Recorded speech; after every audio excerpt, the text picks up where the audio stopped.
was absolutely insane. Molly has it dialed. She is so sure of herself. The surf brands you grew up on, they don't speak for surfers anymore. Quiksilver, Billabong, Hurley, Volcom, once born in salt and stitched in rebellion, now barcodes in a corporate portfolio. They sold your lineup to Wall Street, and most of us didn't even flinch. The shops disappeared, the teams were cut, and the gear, just logos on lifeless racks. This isn't some wistful throwback. It's what happens when culture gets cashed out, when soul becomes stock. So how did we get here? And more importantly, who's bringing it back? Because somewhere out there, the spark still burns. Before surfing became an industry, it was just a way of life.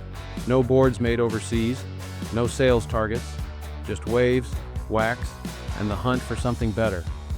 And that's exactly how the first real surf brand started. Gordon Merchant shaped boards in his backyard and stitched his own board shorts.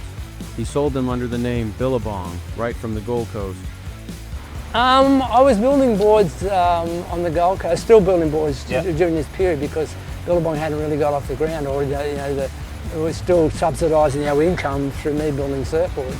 And I had a sander that was working for me, and I was trying to come up with a name, and I said, look, I want something Australian.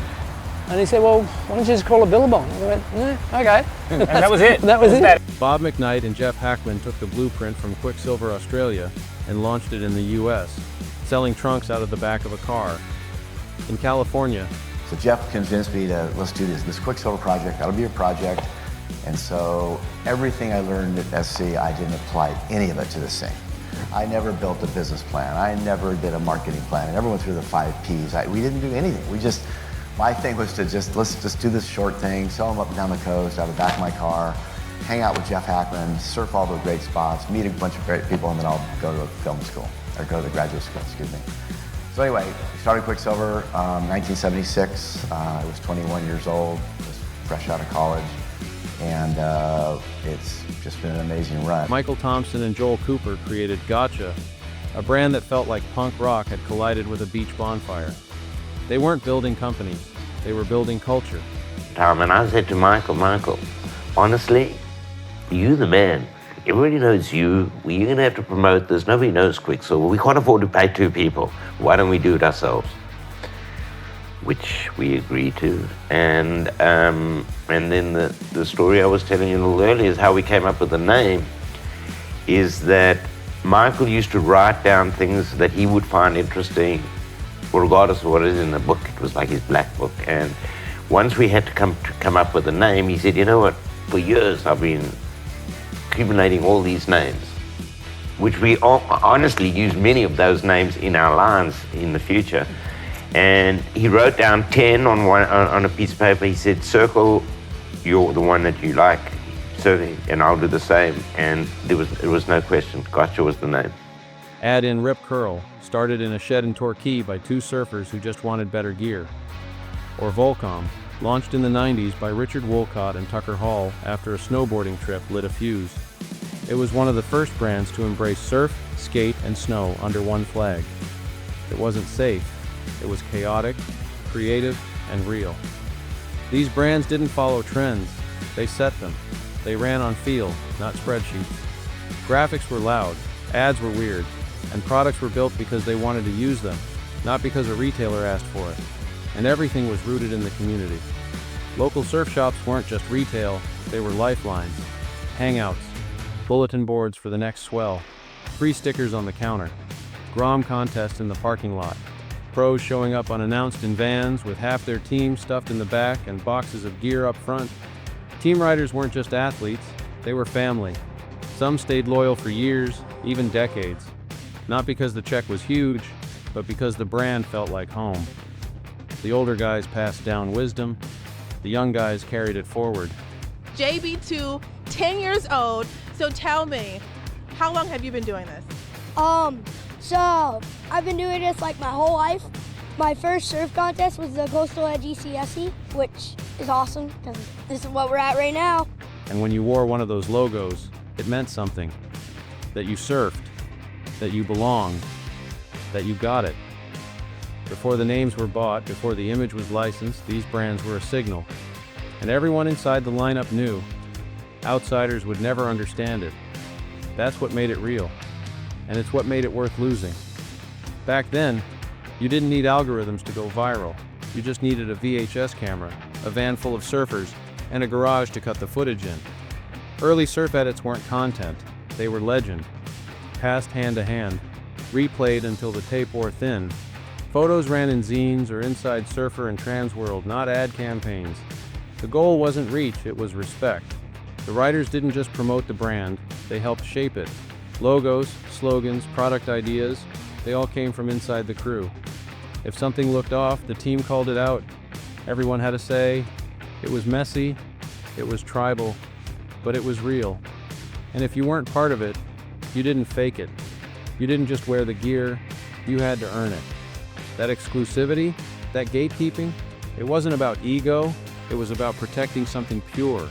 The lineup wasn't for everyone, and neither were the brands that came out of it. Because once the outsiders came knocking, the whole thing started to change. In the late 90s and early 2000s, surfing wasn't just a sport. It became a full-blown aesthetic.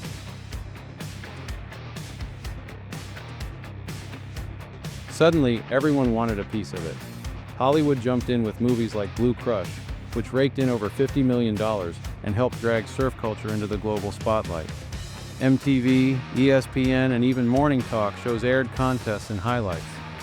Kelly Slater wasn't just dominating the world tour, he was starring in video games, dating celebrities, and becoming the face of surf for people who'd never touched a board. Surf brands rode that momentum hard. Hurley sold to Nike in 2002. Volcom went public in 2005. Reef exploded across the US and Europe. Gotcha expanded rapidly in the 80s and 90s, but declined over time due to over-licensing and market shifts. What started in garages and beach towns had become a billion-dollar business, and investors wanted in. Even board builders got swept up. Channel Islands, founded by Al Merrick, became the most sought-after surfboard label on the planet. Curran, Machado, Slater, they all rode CIs. When Burton bought the brand in 2006, it marked a crossover moment. Snowboard industry meets surf shaping bay. With it came tech-driven board design, athlete endorsements, and global distribution models. Meanwhile, Lost Surfboards, founded by Matt Mayhem Bayolos, embraced a rawer energy. Their boards were plastered with chaotic art, their edits were fast and rebellious, and they found fans in both Groms and grizzled lifers. Lost didn't just sell boards, they sold attitude. The look of surf hit everywhere. Kids who'd never seen an ocean were rocking Hurley hoodies at middle schools in Ohio. Red Bull started sponsoring surf athletes. Target logos popped up on contest jerseys. Suddenly, core riders shared podiums with energy drink reps. That meant more products, more stores, more everything. Board shorts turned into jeans, sandals, jackets, even cologne. Quiksilver sponsored concert tours. Billabong launched runway lines. Volcom showed up in Vogue. The logos were everywhere, but the soul behind them was fading. Even the surf tour wasn't immune. Events like the Quick Pro and Billabong Pro became branded spectacles. Surfers weren't just athletes, they were content. Edits felt more like ad campaigns than raw footage. Authenticity got buried beneath the branding. Local surf shops felt it first. Big box stores undercut them. Brands sold direct online. That board short you hunted down at your local shop? Now it sat in a clearance bin at the mall. Core surfers noticed. They weren't just losing gear, they were losing trust. The logos they once wore with pride started to feel empty. Too many drops, no identity, just noise. This was the turning point. Surfing didn't sell out all at once, but wave by wave, it was slipping away. The tide had shifted, and what was coming next would change everything. By the mid-2000s, the surf industry wasn't just booming, it was being bought. Quiksilver went public in 1998 and quickly acquired DC Shoes. Billabong followed with a brand buying spree. Von Zipper, Element, Sector 9, Nixon, all under one roof. Volcom sold to Kering, the luxury group behind Gucci. Even Rip Curl, once fiercely independent, was sold to Kathmandu Holdings in 2019, ending 50 years of surfer-led ownership. Electric Visual got folded in, then spun back out. Rusty sold off its clothing license. FCS, one of the most trusted names in surf hardware, was snapped up by Macquarie Capital. The tide was turning fast. Surfers were out. Suits were in. Private equity moved in like sharks. Oak Tree Capital grabbed control of Billabong. Eventually, Billabong and Quiksilver were merged into Board Riders Inc., which in 2023 sold to Authentic Brands Group, better known for mall fashion than core surf culture. After that, it wasn't just consolidation, it was sterilization. Travel budgets got cut, surf teams were slashed, riders were handed product briefs instead of plane tickets. Creativity gave way to content calendars. The magic got managed. Inside HQ, it was no better. Lifers were replaced by brand managers who didn't surf. The clubhouse vibe turned corporate, and the people who actually lived the lifestyle were shown the door. Even the gear felt off.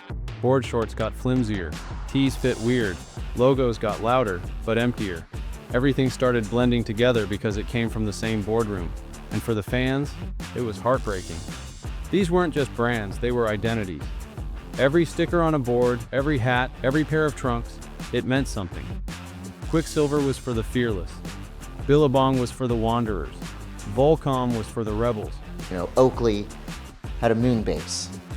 Billabong was a little more subdued, but still kind of a fun atmosphere with vintage boards and stuff. Volcom was wild, and so on. And so that was kind of the physical manifestation of what the surf industry was. They stood for who you were in the lineup and who you wanted to be. But the soul of surf didn't just fade, it got packaged, priced, and posted. Instead of style progression, we got brand synergy. Instead of underground edits, we got pre-roll ads. The weirdos and wave chasers who once shaped the culture were ghosted in favor of polished influencers and product drops. What was once a creative frontier started feeling like a fashion aisle. It was like watching your favorite band trade a warehouse show for a TikTok brand deal. What started as a movement was morphing into a merchandise line, and the people who built it barely recognized it. But the real unraveling? That was just around the corner. The surf boom built castles on sand, and then the tide came in. Between 2008 and 2010, global economies collapsed. It was the worst day on Wall Street since the crash of 1987. Surf gear wasn't essential, and the fallout came fast. International distributors vanished. Wholesale orders dried up. Surf shops that once ran on pre-orders and handshake deals were now fielding calls about unpaid invoices and canceled shipments. Growth had been propped up by credit and hype. Now both were gone. The financial crash didn't just slow the industry down, it exposed how fragile it really was. Jack's Surfboards and WRV, two of the most respected core shops in the US, tightened their budgets, slashed event support, and watched longtime brand partners chase mall margins. Meanwhile, chains like PacSun, who had been cashing in on surf style without ever living it, saw their sales tank. Surf gear turned into clearance rack filler, and the line between authentic and artificial blurred almost overnight. Globally, the collapse hit just as hard. In Australia, surf HQs went quiet. In Hossegor, France, once Europe's epicenter for surf brands, shops shuttered and surf events dried up. Brazil's scene, which had been exploding with talent, lost international support almost overnight. Tour stops were slashed. Local economies shrank. The ripple effects weren't regional. They were everywhere. What got hit hardest wasn't just sales. It was the future. Mid-tier pros and junior team riders were dropped en masse. The QS became a ghost tour. Edits dried up. Photographers stopped getting calls. I don't know where the money that is coming into surfing is necessarily going.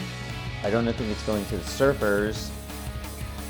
It might be going to the surf shops a little bit, but I think it's just kind of coming in and going out, you know?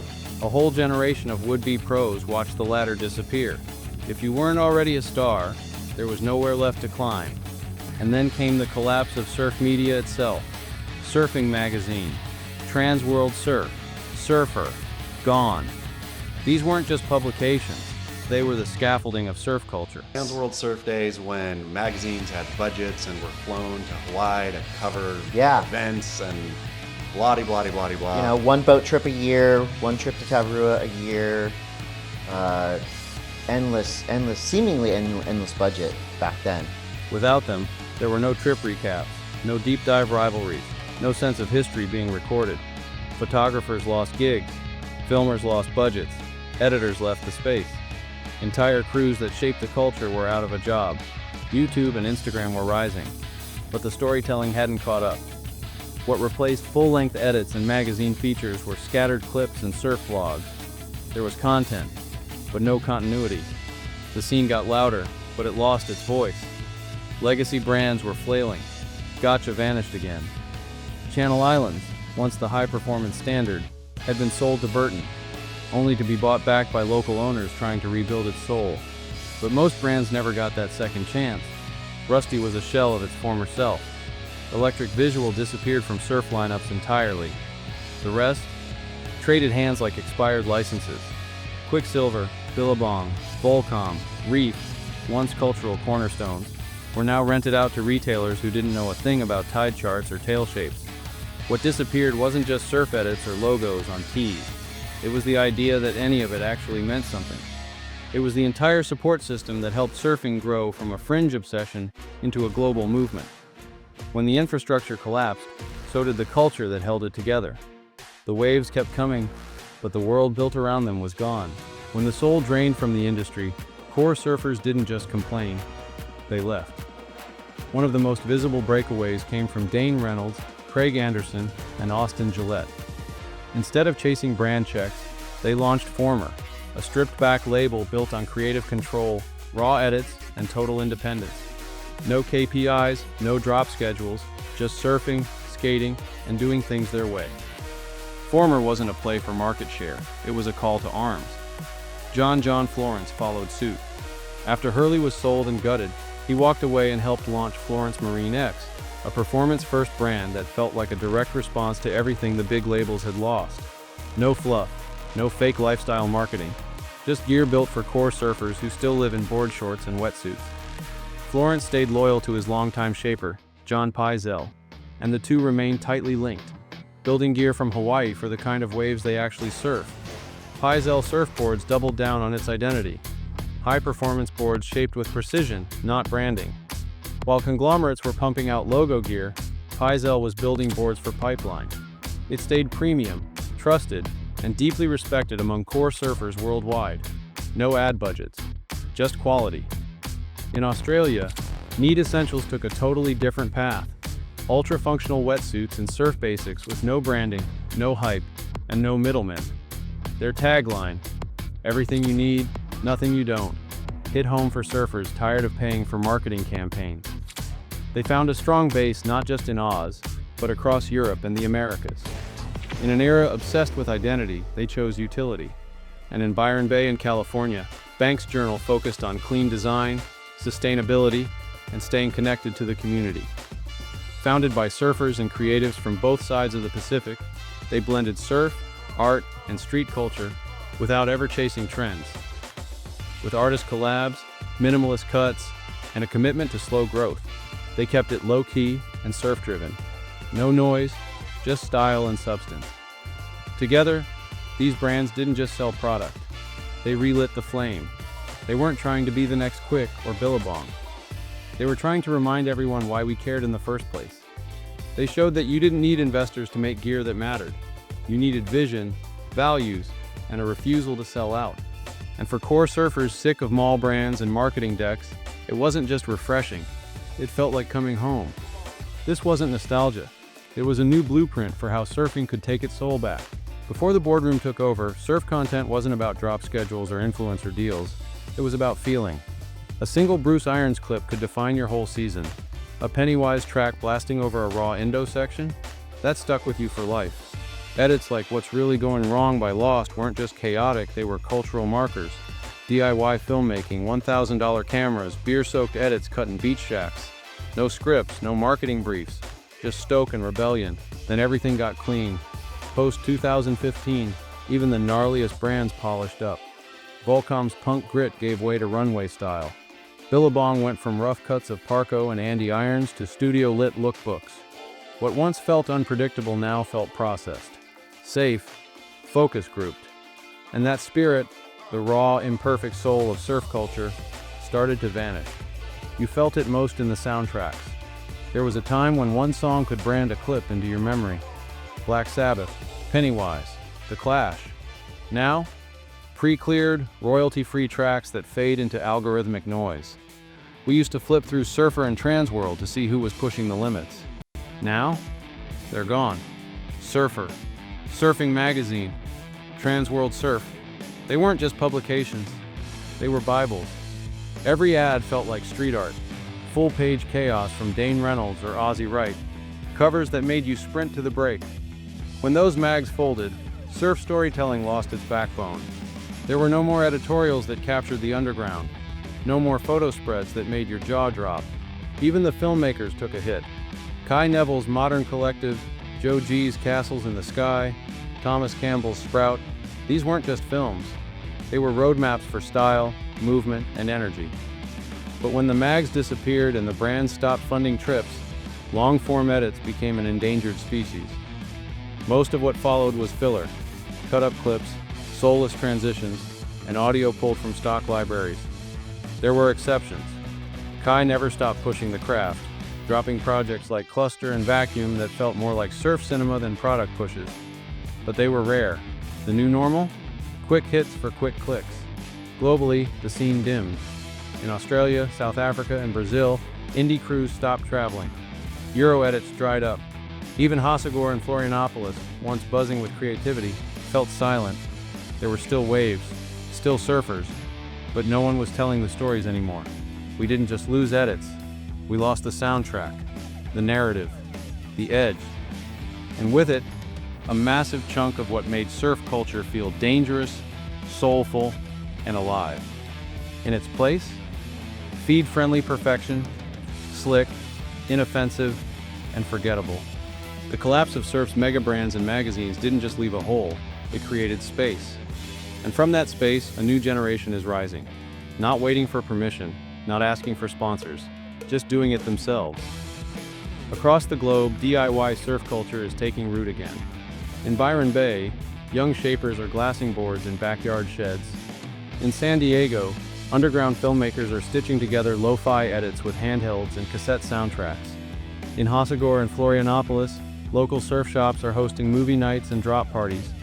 Torquay is seeing a revival in retro boards and crew edits.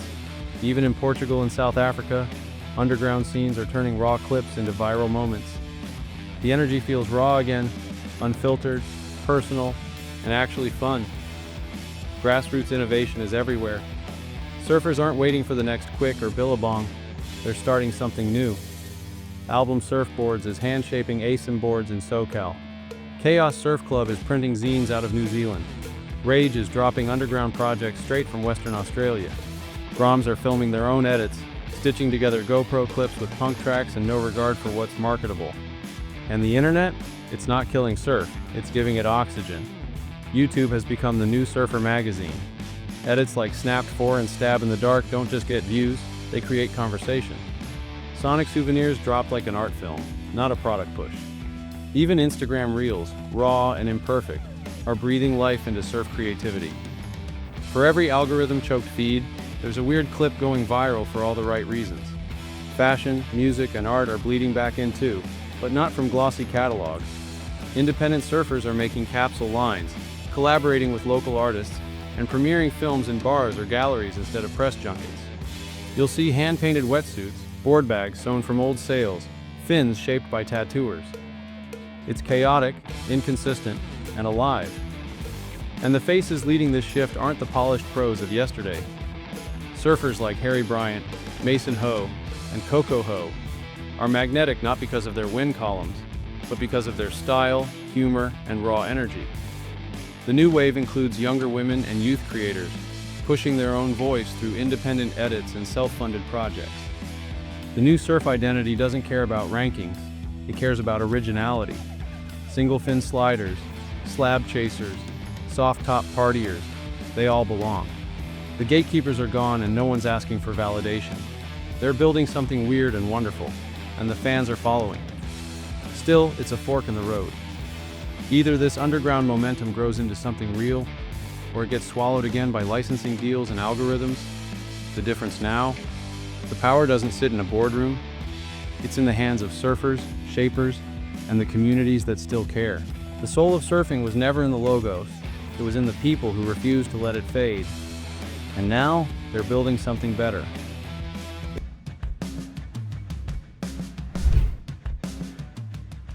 In the world of skateboarding, shoes aren't just gear, they're identity. The shoes you wore said everything about who you backed, what crew you rolled with, and where you fit in the scene. From the late 90s into the 2000s, some brands completely ran the show. They had the teams, the ads, the videos, everything. But skate culture moves fast, and what was cool one year could be cringe the next. This isn't about throwing hate. It's about showing love to the brands that had their moment, defined an era, and then, whether from bad business, changing styles, or just timing, fell off hard. Some of these names are still barely hanging on. Others disappeared without a trace. But all of them shaped skateboarding in one way or another. So if you remember D3s, triple tongues, or lacing your shoes through the side holes, you're in the right place. Let's kick it off with one of the loudest, boldest, and most unforgettable names in skate shoe history, Osiris.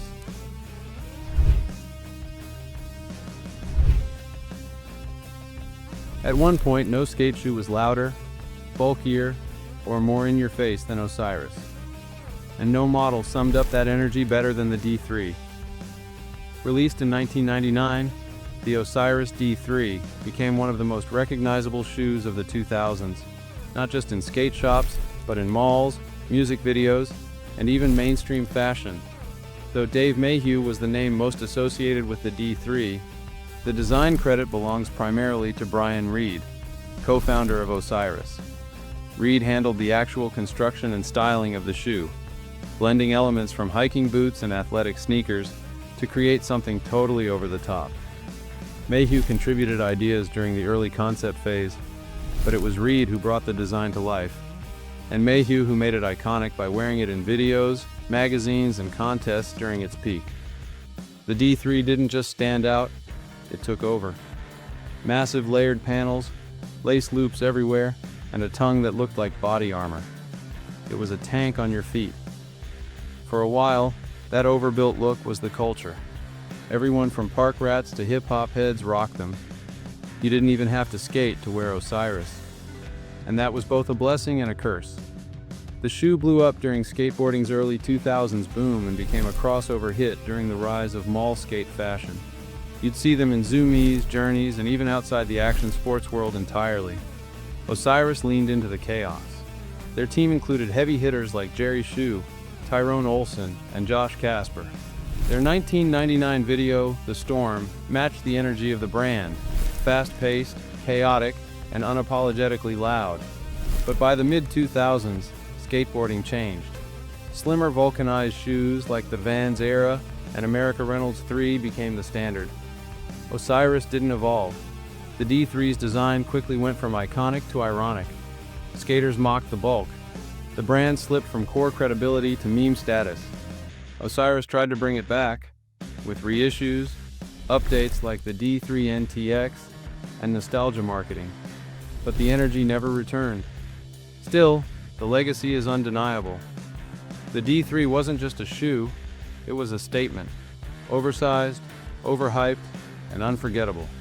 Love it or laugh at it, Osiris earned its spot in skate history. In the early 2000s, DC Shoes wasn't just one of the biggest names in skateboarding, it was the name. Biggest skateboarding shoe and clothing company in the world, DC Shoes. Founded in 1994 by Ken Block and Damon Way, the brand exploded with a mix of smart marketing, heavy team riders, and a no-compromise approach to performance gear. By the time most people saw the DC video in 2003, it felt like DC had leveled up the entire skate industry. Their team was stacked with icons. Danny Way jumping the Great Wall of China. Rob Dyrdek playing both athlete and entrepreneur. Josh Callis holding down Love Park. Stevie Williams pushing street style forward. It wasn't just skateboarding. It was skateboarding with budget, ambition, and polish. They built private parks, dropped massive ad campaigns, and blended performance with lifestyle in a way few brands had pulled off before. But with that rise came exposure, and eventually, overexposure. DC's success caught the attention of big money. In 2004, the brand was bought by Quiksilver in a deal worth over $87 million. For a while, nothing seemed to change. DC kept producing gear, sponsoring events, and running skate tours. But behind the scenes, things were shifting. The brand started chasing the action sports boom. Snowboarding, motocross, rally. Shoes started popping up in mainstream stores, and the designs got louder, chunkier, and more mass market. By the late 2000s, the shift was clear. DC was no longer just a skate brand. It was an action sports brand. And for core skaters, that was a red flag. What once felt authentic now felt bloated. Their skate team slowly lost its edge. As brands like Lakai, America, and Nike SB started gaining ground with more technical shoes and cleaner aesthetics, DC's oversized silhouettes and flashy branding started to feel dated. Even Rob Dyrdek, one of the faces of the brand, had shifted into TV stardom with Rob and Big and Fantasy Factory. The core skate world had changed, and DC didn't feel like it was changing with it. DC shoes never fully disappeared. They still drop collections, still sponsor skaters, and still have name recognition. But in terms of cultural impact, they're nowhere near where they once were. What was once a leader in core skateboarding is now seen by many as a legacy brand that got too big, too corporate, and too comfortable. They were untouchable at their peak. But staying there? That's where they slipped. Globe was never the loudest brand in skateboarding.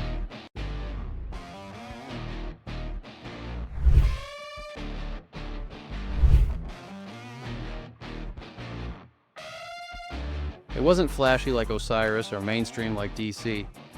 But for a while, it was one of the most respected. If you wanted shoes that could take a beating and didn't fall apart after a month, Globe was your brand. And if you needed credibility, you had Rodney Mullen. Mullen didn't just wear Globe shoes, he elevated them. His presence gave Globe instant legitimacy. Whether it was his mind-bending parts in Rodney versus Day One, or his smooth precision and opinion, Globe was on his feet. That mattered. A lot. Globe leaned into that clean, technical energy. Their shoes weren't about hype, they were about construction. Models like the Tilt, Sabre, and CT4 were built tough, with thick padding, airbag soles, and rugged designs. They looked like they could survive a nuclear winter. And in the era of stair sets and big rails, that's exactly what people wanted. The company also knew how to tell a story. The Globe trilogy and Opinion weren't just team videos. They were polished, cinematic, and helped define what a high-budget skate video could look like in the early 2000s. Guys like Matt Mumford, Chet Thomas, and Mark Appleyard gave the brand range, from hammer skating to tech flow. But when skateboarding shifted toward leaner shoes, tighter fits, and more board feel, Globe didn't pivot fast enough. The shoes that once felt indestructible now felt bulky. The style had changed, and Globe's identity didn't match the moment. They made moves, trimmed down designs, pushed deeper into surf, even dipped into the lifestyle lane. But by then, the scene had shifted. Fallen was rallying core skaters. Newer brands were leaning into street credibility and board feel. Globe's heavier style and broader focus just didn't hit the same. They weren't out of the picture, but they weren't driving the conversation anymore. The brand didn't crash, it just faded. There wasn't a scandal or a blow-up, just a slow fade into the background. You still see the name, they still make shoes. But ask any skater under 25 if Globe means something to them, and you'll probably get a shrug. For a brand built on durability, Globe held on longer than most. But in a culture that rewards evolution, staying the same eventually puts you behind. DVS wasn't the loudest brand in the game. It didn't chase headlines or drop a new collab every week. But if you were skating every day, filming VX clips and burning through shoes by the month, chances are you ran a pair of DVS. It was the working skater's shoe, affordable, built tough, and easy to find in any real skate shop. While brands like DC were blasting energy drink logos across contests, DVS just kept showing up on the feet of people who actually lived at the park. And at the center of it all, Day One's song. Day One didn't just keep DVS relevant, he carried it. Every new part he dropped reset what was possible on a skateboard, and he made the shoes look good doing it. From tech ledge lines to manual insanity, if Day One trusted DVS, a whole generation did too. They had a deep bench too. Kerry Getz, Jerron Wilson, Chico Bernays, Tori Pudwill, All riders who kept the brand grounded in real street skating. Shoes like the Gets One, Militia, and Enduro weren't hype beasts. They were dependable. Sturdy soles, solid grip, and just enough style to not look outdated. DVS wasn't trying to dominate. It was the kind of brand you picked because it worked, not because it was trending. And for a while, that was enough. But as the skate shoe game got flashier, DVS started to fall behind. They dipped into surf and moto, played with louder colorways, and tried chasing the lifestyle look. But that wasn't what people came to them for. Then came the hit. Their parent company filed for bankruptcy in 2012. Ownership changed. Shops dropped them. The team thinned out. And even though the shoes kept coming, something felt off. They never fully left, but they stopped feeling essential. Not because the product was bad, it wasn't. They just lost their place in the conversation. These days, DVS is still around, still backing skaters, still grinding it out. But that second-tier badge they wore for so long, it faded into something quieter, something easy to overlook. Still, for a solid decade, DVS was the brand holding it down for the everyday crew. No flash, no gimmicks. Just skate shoes that showed up and did their job. Circa didn't come out of the gate trying to be cool. It just was.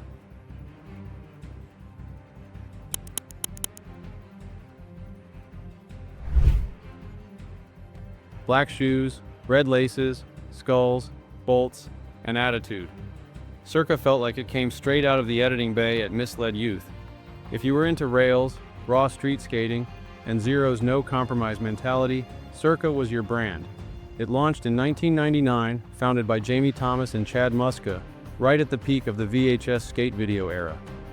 At that time, Circa wasn't just a shoe company, it was part of a movement. Thomas, Chris Cole, and Adrian Lopez gave the brand teeth. Their parts were brutal. Their style was stripped down and aggressive, and their shoes matched that energy. Stiff soles, reinforced sidewalls, minimal gimmicks. Circa's early success came from identity. You weren't just wearing a skate shoe, you were repping that entire zero-heavy world. Whether it was the AL50, CX201, or the Jamie Thomas Pro model, their silhouettes weren't flashy, they were functional and hard. And for a few years it worked. Circa was in every shop that mattered, every video you wanted to watch, and on the feet of every kid trying to frontboard a 10-stair. But the cracks started to show when that core team began to splinter. Jamie Thomas launched Fallen. Chris Cole eventually followed. Greco and McKay shifted focus. Without that original crew, Circa lost its anchor. And when the culture started shifting, Circa was caught in a weird spot. The industry moved toward lighter, tech-driven shoes, and the raw punk rock edge they built their name on started to feel dated. They tried to clean things up, dropping sleeker silhouettes and dipping into lifestyle design, but it felt off-brand. Circa wasn't built for polish. It was built for parking garages and crusty handrails.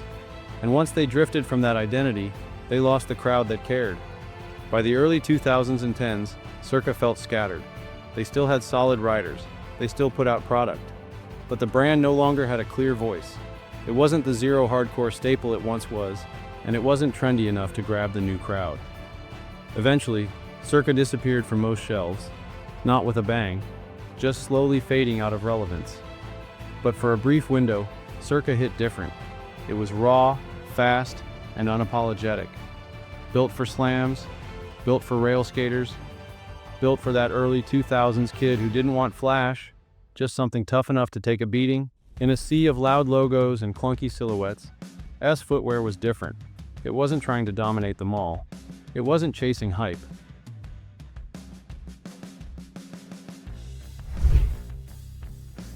S was built for the kind of skater who cared about flick, board feel, and control.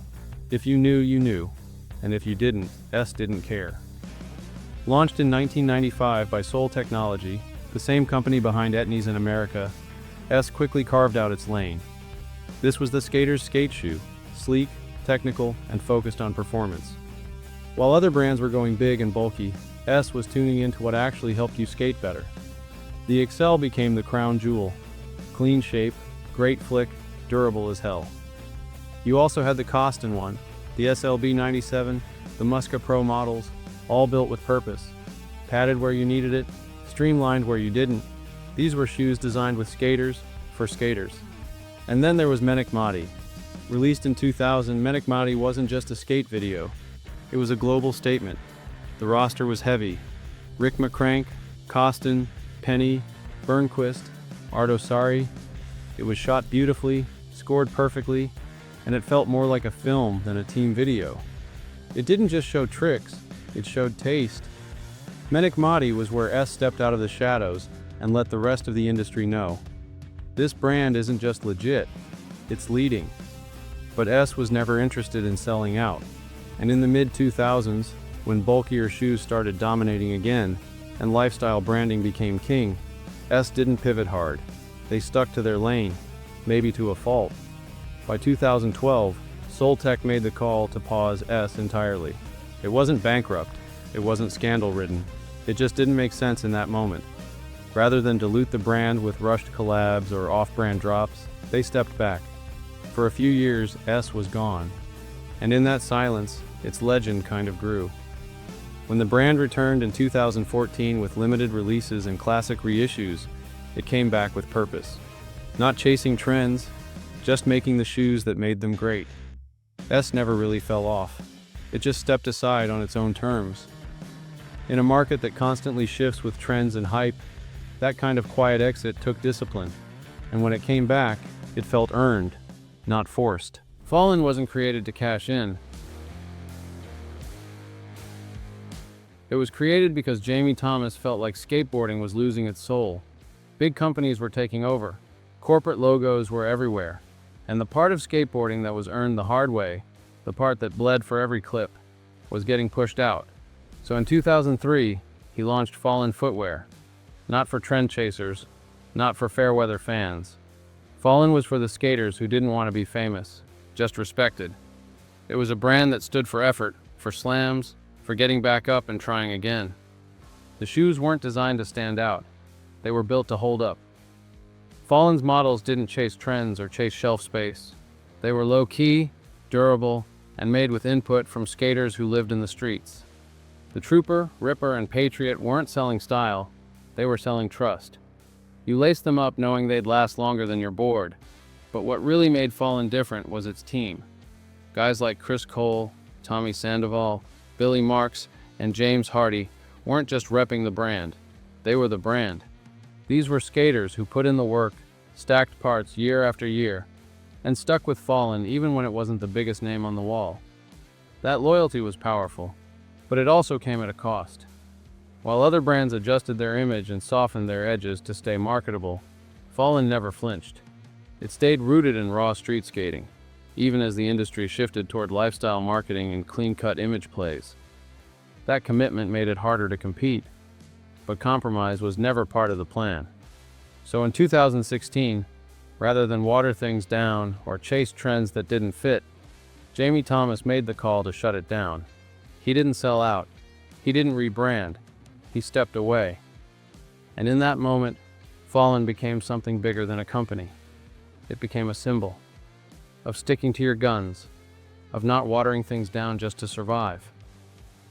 In 2018, Fallen returned under new ownership, with Thomas still involved, and many original riders back on board. They've dropped reissues, new models, and still keep it rooted in the same principles honoring what made the brand matter in the first place. So, while Fallen is still around in 2025, with a loyal following and a focus on core skate values, it's not as widely popular as it was in the 2000s. Fallen didn't fall off, it just refused to bend. And in a world full of compromises, that made it one of the realest skate shoe brands to ever do it. When Super dropped, it didn't look like anything else in skateboarding. It wasn't trying to be low-key or blend in at the shop. It was loud, tall, and unapologetically different. For better or worse, it was a brand that came in swinging. And for a while, it worked. Launched in 2006 by Angel Kabata, one of the co-founders of Crew, Super came out of the gate with a mission: disrupt. And nobody embodied that more than Chad Muska. He wasn't just the team's biggest name. He was the face, the voice, and the style behind the whole thing. The Skytop, his pro model, wasn't just a shoe, it was a statement. High top, bold lines, premium materials. Skaters either loved it or hated it. Sneakerheads, though, they couldn't get enough. Supra blurred the line between skateboarding and fashion in a way no other brand had before. Suddenly you had Lil Wayne, Jay-Z, and Justin Bieber rocking Supra shoes. They were showing up in nightclubs and music videos, places skate shoes had never really gone. That mainstream explosion turned Supra into a full-blown cultural moment. But with all that flash came fallout. Core skaters started questioning the brand's direction. The focus shifted from function to fashion. Skate models were getting crowded out by lifestyle drops and colorway collabs. The team, which once included heavy names like Tom Penny, Eric Ellington, Jim Greco, and Terry Kennedy, began to lose its grip on the brand's identity. It wasn't that the shoes were bad, it was that the brand stopped feeling like skateboarding. Supra leaned so far into hype culture that it forgot what built its foundation. And once the novelty wore off, so did the momentum. By the late 2000s and 10s, Supra was fading. Retail presence shrunk, team riders bounced. In 2020, the brand officially shut down. There were whispers of a relaunch, but nothing ever hit with the same force. Still, for a few wild years, Supra made skate shoes feel like sneakers, and sneakers feel like status. The Skytop became a symbol of where skateboarding could go, for better or worse. Supra didn't just fall off, it flew too close to the sun. And in doing so, it became one of the boldest, most talked about chapters in skate shoe history. At one point in the early 2000s, audio was everywhere. Bam Margera wore them, Brian Deegan wore them, you saw them in Jackass, Viva La Bam, and video games like Tony Hawk's Underground.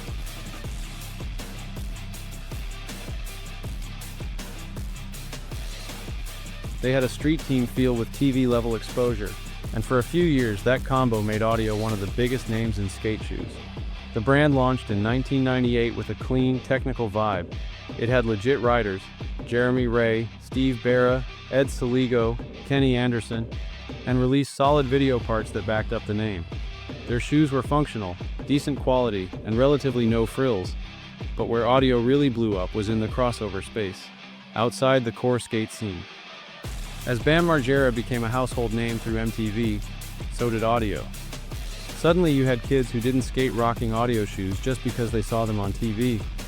The brand leaned into that wave, embracing the punk MTV hybrid energy, signing freestyle moto riders, and cashing in on big-name visibility. But that visibility came at a cost. Core skaters never fully embraced audio. It didn't have the underground credibility of a brand like Fallen or the innovation of S. It felt more like a media product than a skate movement. And when the MTV shine wore off, audio didn't have the roots to fall back on. The real turning point came when audio started showing up on the shelves at discount shoe stores. It wasn't a sale or a rebrand, just a distribution shift that instantly killed the vibe. Core shops dropped them, riders left, and once their shoes were sitting next to clearance runners under fluorescent lighting, the message was clear. Audio wasn't a skate brand anymore. At least not one that the scene could take seriously. By the early 2000s and 10s, audio was barely hanging on. There were some relaunch attempts, and a few legacy skaters still repped them for nostalgia, but the momentum was gone. The brand that once felt like a household name vanished from the conversation just as fast as it entered. Still, for a quick moment, audio captured a very specific era in skateboarding. The MTV boom, the crossover craze, the Jackass generation. It was loud, it was visible, and then it was gone. Audio didn't fade quietly. It cashed out early, hit the mainstream hard, and disappeared just as fast. A cultural moment, not a legacy. For a long time, America stood on its own.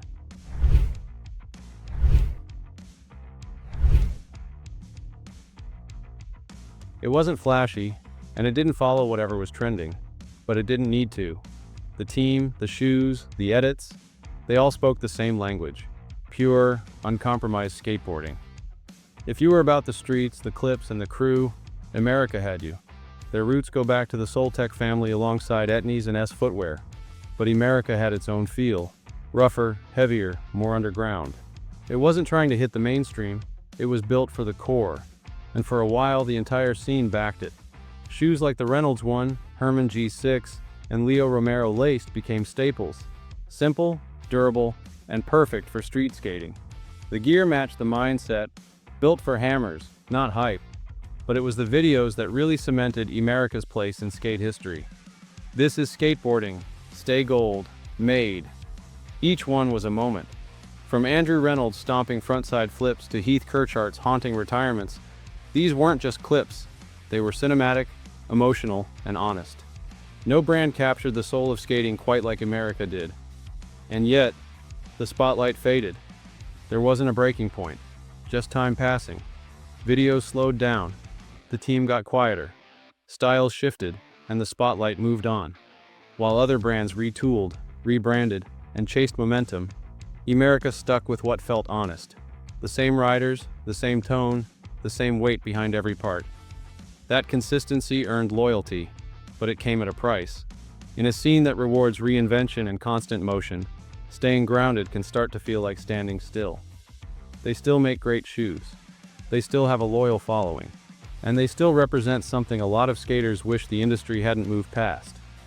The name carries weight, but it's not pulling headlines. Still, for anyone who watched Stay Gold on repeat or laced up Reynolds ones for every session, America will always be more than a brand. It was a standard, and for a lot of skaters, it still is. And that's the thing. Skateboarding moves fast, trends flip, teams change, shops close, some brands reinvent, others just hang on. But every one of these companies helped shape an era. For a while, they were everywhere. On decks, in videos, on your feet. Some stood for grit, others chased hype, a few tried to do both, and whether they crashed, faded, or just slipped off the radar, they all left a mark. Because skate shoes weren't just shoes, they were identity. The brand you backed said something about how you skated, who you watched, and where you felt you fit in. And when a brand lost its way, you felt it. Want more stories like this? We've got a full breakdown on the rise and fall of DC shoes, one of the wildest brand stories in action sports. Thanks for watching and stay wicked.